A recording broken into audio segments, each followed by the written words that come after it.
We have a playoff in every sport in the world except college football. How could college football be right and everyone else wrong? There's no more credible person to speak on this topic than the old ball coach himself, Steve Spurrier, who in one sentence summed up the fundamental problems associated with determining a national champion in college football. Created in 1998 was the Bowl Championship Series. That is, determined a national champion by selecting two teams to play in a bowl game. Now, although there is a +1 format or a 14 playoff that exists in college football, there are significant problems associated with selecting this national champion. Now, this flawed BCS system utilizes a very complicated mathematical formula to determine a national champion that many people believed shouldn't even have been there. And so, after doing dozens of hours of research and feeling very passionate about this issue as a former employee of the intercollegiate athletic department, I find that I must inform you and persuade you today to change this system.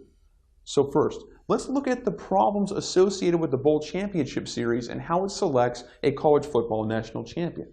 Next, I will provide to you a solution that will fix this problem once and for all.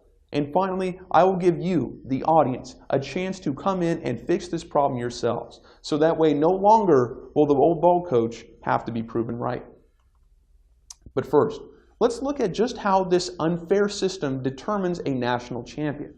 In the 2010 book, Death to the BCS, the authors note that the team's record, their conference affiliation, their strength of schedule, and other factors are put into a mathematical formula that the BCS then utilizes to determine the two teams who should play. However, this system, set up for one goal, often fails miserably. In a 2011 ESPN article, they note that in 2000, Florida State was selected to play in the national championship game over Miami, even though Miami was not only ranked higher, but had beaten Florida State head-to-head during the year. If this wasn't enough, in the aforementioned book, Death to the BCS, the authors note that in 2001, the University of Nebraska was selected despite not only winning its own division, it did not win its own conference, and it lost its final game by 26 points. And so, as we can see, this problem persists because it does not select the right teams.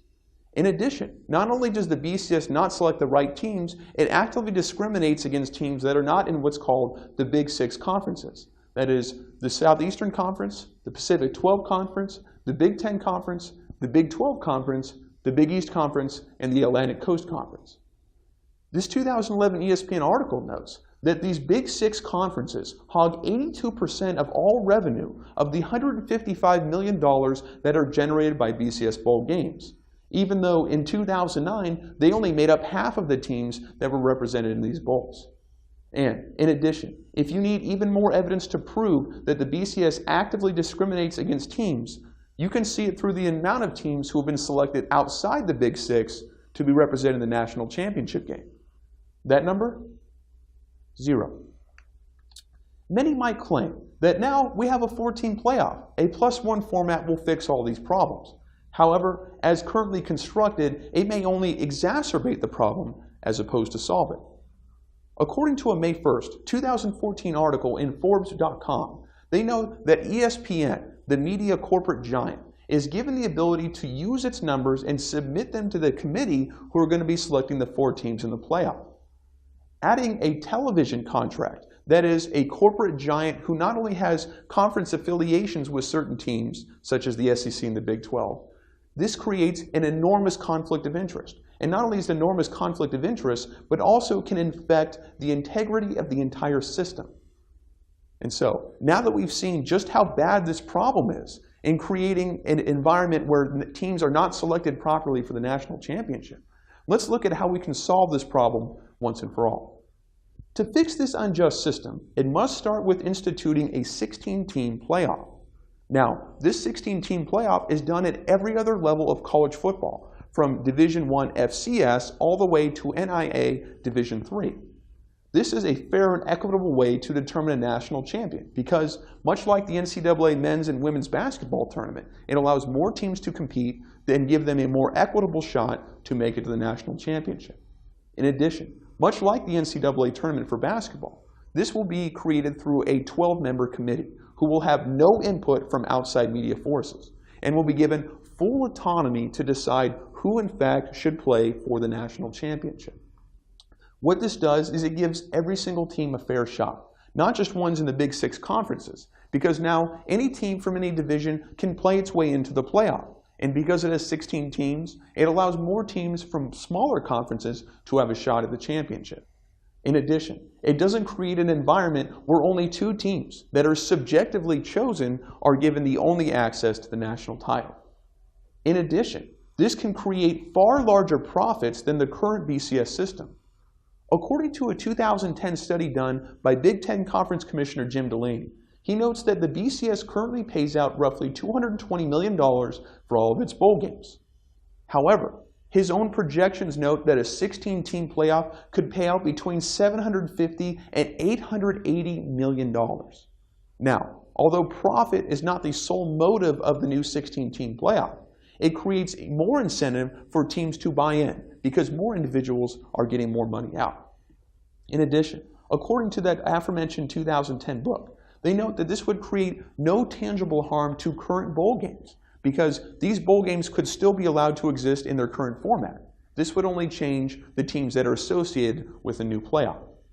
And so, in the end, what we get is a system that is beneficial to everyone, to coaches, to players, to fans, and even to administration. So, if you've been persuaded by this idea and you like to implement it just as much as I do, here are some things you can do to make sure that this reality is in fact put together. So, if you're passionate about changing college football, I encourage everyone to take the following actions to ensure a 16-team playoff becomes a reality. First, although this may hurt, I advocate that you do not watch any BCS games. The reason for this is that because of the fact that ESPN and Fox signed a $1.2 billion contract with the BCS rakes in all sorts of money based off of the amount of individuals who watch their game on television. The less games you watch, the less revenue the BCS makes, the more incentive they have to change. In addition, there are 2 very important individuals who you must contact that will be able to change the system. First is Executive Director Bill Hancock, whose contact information is contact@bcsfootball.com. Next is NCAA President Mark Emmert. His contact information is emmert@ncaa.org.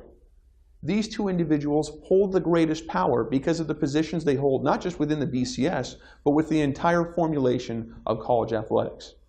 Let them know that you want to see every college team given an opportunity to get the crystal ball at the end of the season. So, today we've seen first the problems associated with the Bowl Championship Series.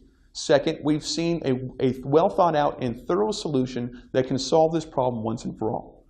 Finally, we looked at ways that you, the audience, can make sure that this happens. So, next time you have to be pondering the existence and the intrinsic value of the national championship in college football, remember the wisdom of the old ball coach. How can college football be right and everyone else wrong?